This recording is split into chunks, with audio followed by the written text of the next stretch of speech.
Mira todo lo que podés hacer: tocar la guitarra, pasar la aspiradora, cocinar o transformar directamente tu cocina en una pista de baile. Hacé malabares o hacé un jugo, lo que quieras, pero hacelo en casa. Quédate en casa con Enjuta. Enjuta, toda una vida contigo.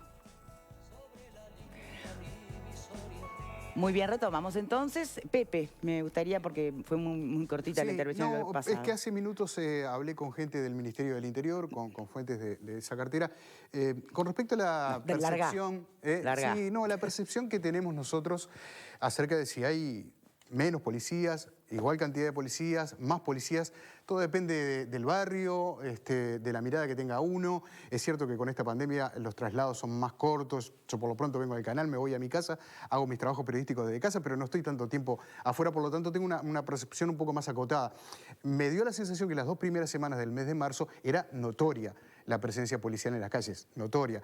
Mi pregunta es al Ministerio del Interior, ¿y está pasando lo mismo ahora? O sea, ¿siguen con la misma cantidad de policías? Y me dicen que sí, que efectivamente eso no ha variado en lo más mínimo. Lo que hay sí, un trabajo extra, que es el tema de la exhortación por la pandemia Claro. de varios policías, inclusive hasta el reparto de barbijos en algún punto Sí, sí. de la capital. Lo En que la sí, Rambla yo lo vi, están parando gente y dando barbijo. exacto, lo que sí me señalan es que hay un tema vinculado a la descentralización, que es el programa de alta dedicación operativa, al que hacía referencia nuestro entrevistado El hace unos PADO. minutos atrás, el PADO, que se ha descentralizado al pasar a las distintas seccionales y que eso le ha permitido, digamos que, optimizar los recursos de los efectivos. Por lo tanto, se sienten como que no solamente que cuentan con la misma cantidad, sino que lo están operando de otra manera, como más efectivas. Yo hice una pequeña encuesta que no tiene ningún tipo de rigor científico entre Son las compañeros que acá en más el nos canal. divierten, dale. Claro, no, y la mayoría de mis compañeros, todos me señalaron lo mismo. En mi barrio, en los distintos barrios de la capital, sí, efectivamente hay mucha presencia policial, más que la que había en el anterior gobierno, muy similar a las primeras 2 semanas del comienzo de Sí. la nueva administración. Pero bueno, me quedaba esa duda a mí por lo pronto porque sabía que íbamos a hablar acerca de este tema. Bien. Retornamos entonces al Zoom con Álvaro Méndez. ¿Me escucha bien? ¿Estamos por ahí? Perfecto, perfecto. Bien. A ver, perfecto, perfecto. Repita conmigo. Sí, Bueno, ahí está, perfecto. Bien. Méndez, sí.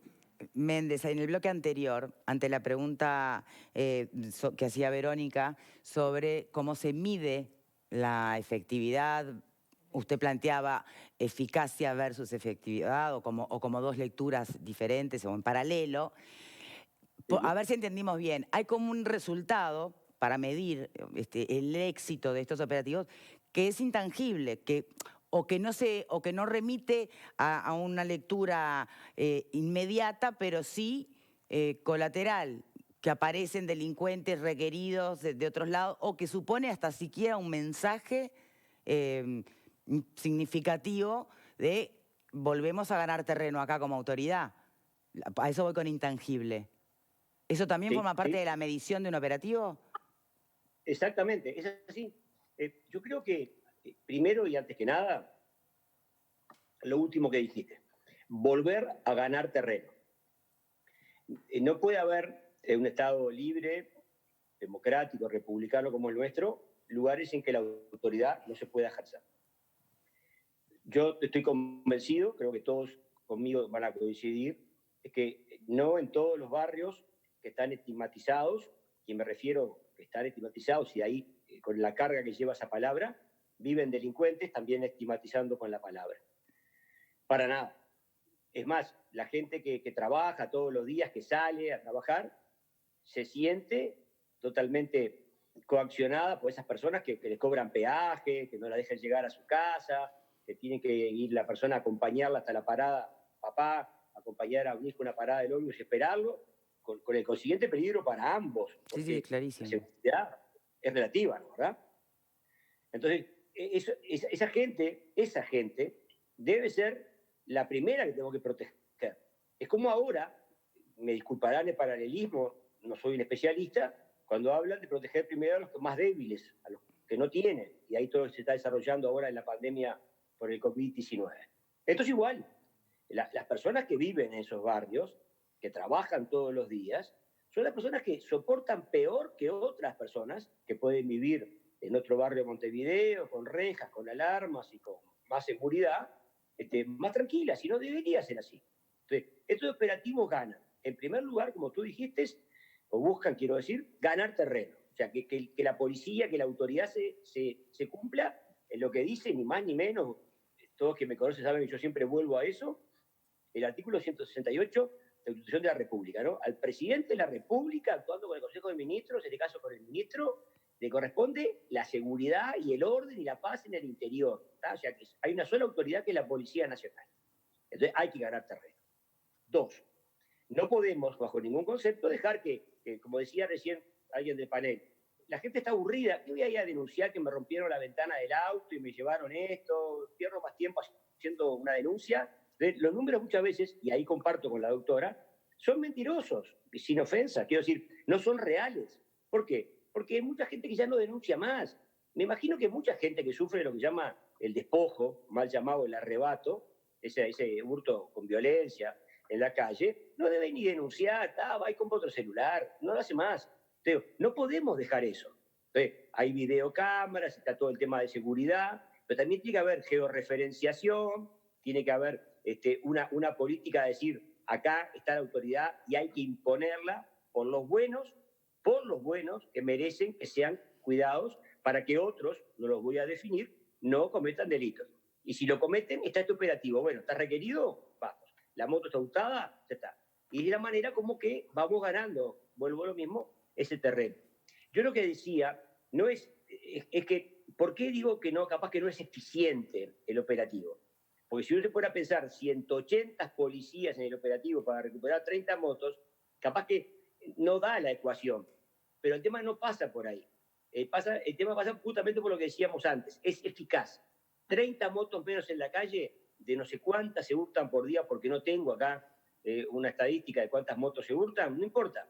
Se sacan de la calle, no se sacan de posiblemente utilización en un delito y a su vez se sigue imponiendo la autoridad del Estado. Es eso. Bien. ¿Preguntas? Pepe o Marta, sí. ¿Qué tal?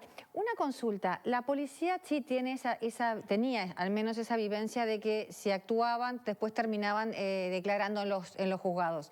¿Cuál es ahora más o menos la sensación que tienen? ¿Se sienten más respaldados o tienen con las mismas dudas? ¿Cómo estás, Marta? ¿Cómo estás? Bien, bien. Mira, como decíamos al principio, es muy poco para hacer evaluaciones. Claro. Pero en realidad, y más teniendo en cuenta que este gobierno tuvo 14 días y después vino la pandemia. Estamos viendo que ahora ayer sacó la Corte de otra comunicación, que seguimos una especie de feria judicial, que la Fiscalía sacó sus comunicaciones, que solamente lo urgente, que no se puede recibir nada personalmente, que entra todo por comisarías. Está todo muy entreverado. Yo lo que te puedo decir, yo tuve varios temas ahora en esta feria judicial sanitaria, que estamos trabajando con lo que venimos de antes, y yo no he visto todavía, en la Fiscalía por lo menos, que entiendan que hay una nueva filosofía dentro de la Policía Nacional, que es proteger al individuo que trabaja bien. Yo no quiero parafrasear otras palabras ni otras personas, no soy yo quien para hacerlo y pido disculpas si se entiende eso. Pero yo creo que tiene que ser así. Hay que ser inflexible con el que hace mal las cosas. O sea, yo estoy convencido que este ministerio, por eso no me estoy arrogando ninguna condición para hablar por ninguna autoridad, va a ser inflexible en que va a respaldar a los policías los artículos de la ley de urgente consideración que tienen que ver justamente con el artículo 20, 22 de la ley de procedimiento policial, el mismo artículo 30 bis, el principio de inocencia para la policía, van por ese lado. O sea, cubrir al policía que actúa bien. Y no dudo, sin arrogarme, vuelvo a decir, ninguna opinión de la autoridad ministerial, que van a ser inflexibles con quien hace mal las cosas. Que es la manera como caminar. Pero claro, deberemos esperar un tiempo más para poder hacer una evaluación de estos procedimientos. Bien. Vero, quería otra pregunta. Justamente referido a la ley de urgente consideración, a la que usted se ha referido varias veces, ¿no?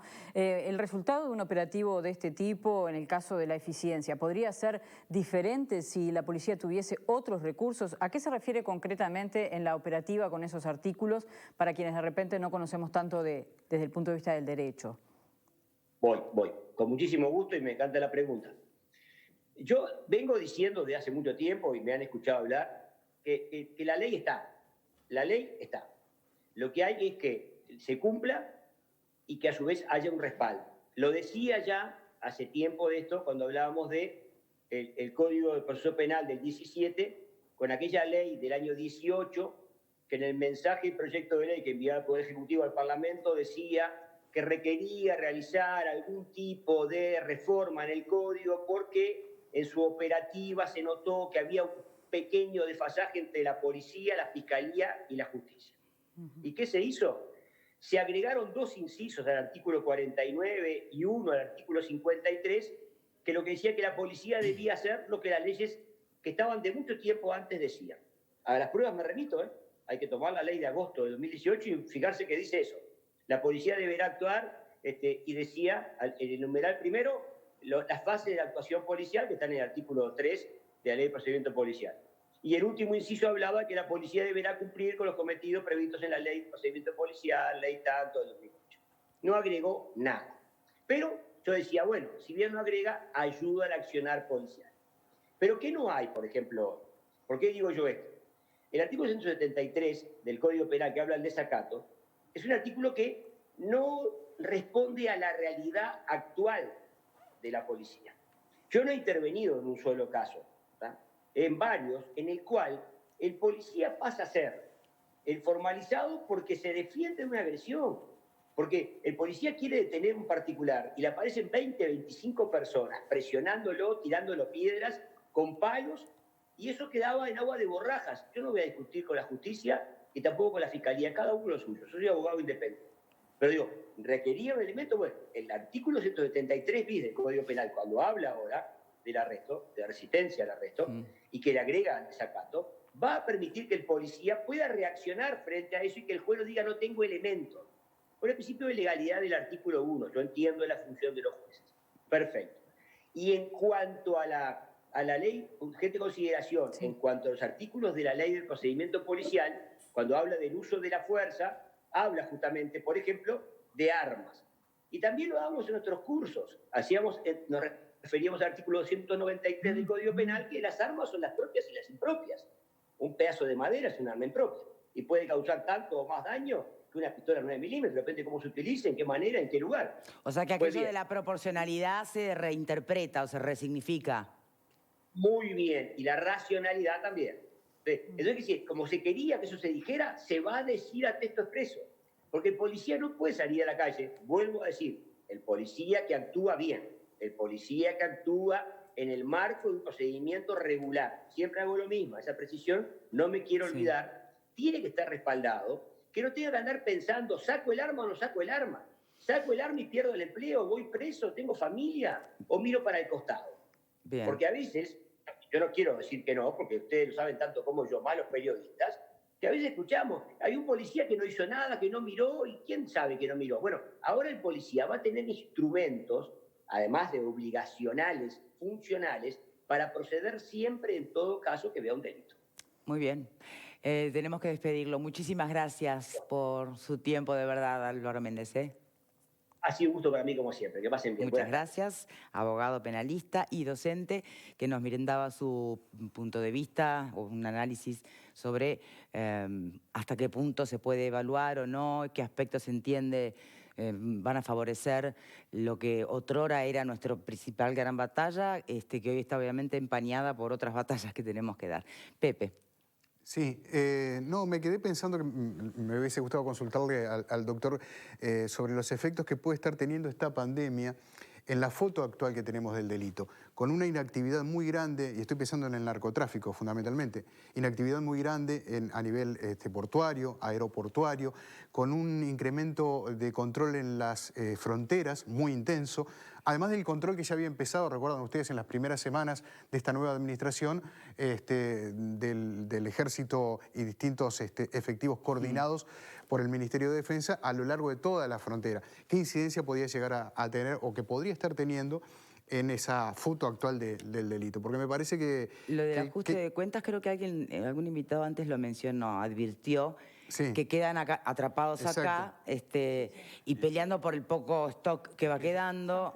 Sí, Diego Sanjurjo habló de eso. Exacto. Yo dije del aumento de los homicidios, de lo que podía darse de esa forma. Yo estoy de acuerdo con lo que dice Álvaro en muchísimas Bien. cosas. Algo que no trajimos y que me gustaría traer es esta nueva disposición, que aparentemente ya existía algo parecido y que pone realmente especial hincapié a los funcionarios policiales de no filtrar información. ¿Saben a lo que me estoy refiriendo? Sí, ¿no? sí. Sí, sí. ¿Y por qué pones, por qué? A ver. No, porque normalmente siempre hay una filtración de información. Eso ha ocurrido siempre, se ha trabajado inclusive con el tema de la codificación de los mensajes radiales en su momento, en todas las redacciones de los canales de televisión, en las radios, había un cronista policial que tenía su propia radio y escuchaba ahí, conocía las claves se cambiaban. Hoy el contacto es mucho más sencillo a través del celular, con un mensaje o una Bueno, foto. exacto, que no saquen fotos, que hay policías que por ahí sacan la foto en el Sí, momento. es difícil de controlar eso, ¿no? Claro que está planteado no por censurar o no transparentar los operativos, de hecho no tiene eso nada que ver con, la capacidad de que se puedan filmar, ¿no? Lo que hacen, sino para no entorpecer la investigación y que después los medios de prensa estemos yendo o manejando líneas de investigación que directamente la terminas arruinando. Se entiende el planteo del ministerio, pero la pregunta es si es viable, Se claro. entiende, y creo que debería ir más allá, ¿no? Creo que las autoridades de los medios y las autoridades del ministerio deberían estar en comunicación más fluida respecto a determinados casos, ¿no? De repente alguien me preguntaba en estos días, bueno, ¿es conveniente que los medios digan que se va a habilitar determinado dispositivo para realizar determinadas denuncias a quienes están en situación de vulnerabilidad? ¿Le estás avisando a la persona que abusa, que agrede, que existe esa herramienta? Creo que hay algunos casos donde la coordinación debiera ir bastante más allá y ponernos de acuerdo desde el punto de vista de qué es lo mejor para una sociedad entre los coordinadores de los medios, jefes de prensa y autoridades del ministerio, tener una comunicación bastante fluida. Tal vez pueda suceder en esta administración. Sabemos que hay gente de la prensa trabajando con el Ministerio del Interior, que hace muchos años que trabaja con nosotros. Creo que puede haber una buena comunicación, porque realmente a veces uno está viendo determinadas informaciones que dice, esto está claramente advirtiéndole a los delincuentes que lo vas a ir a buscar por acá, por acá, por acá, está advirtiendo a los victimarios que sus víctimas tienen un recurso y da la sensación de que andamos por caminos bien separados, ¿no? Hay que juntar esos caminos. ¿Cómo separar lo que puede ser que atente contra la protección y la investigación, pero que a su vez un medio de información? Pero Entonces, ¿cómo Por eso equilibrarlo? me parece que ahí hay momentos donde la comunicación tiene que ser fluida y va más allá de una imagen que se escapa a un efectivo, sino, bueno, a ver, hay un caso, todos tenemos que estar por esta línea y por supuesto que los medios tenemos la independencia y la libertad, pero tenemos que estar también bien atentos a cuando estamos perjudicando investigaciones. Claro, ¿no? para mí tenés que separar. Una cosa es cuando se filtra a la policía que se va a hacer un operativo en X barrio, que eso quizás... una sugerencia, no sé, se puede decir, bueno, los funcionarios no lo manejan hasta que se suben a los vehículos y dicen, bueno, vamos para otro lado.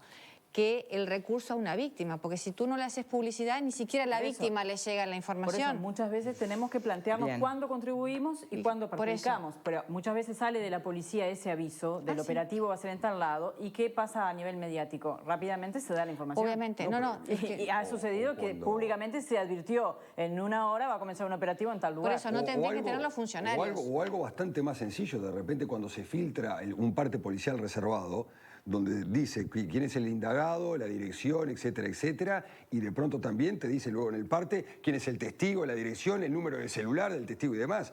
Y hoy en día, con la comunicación que hay, puede llegar justamente al mismo indagado, quién es el testigo que está declarando contra él. O sea, es todo un conjunto de situaciones muy complejos que hay que estar muy atento, ¿no? A eso. Muy atento. Vamos a ir cambiando de tema, si les parece, porque hay una carrera que también estamos siguiendo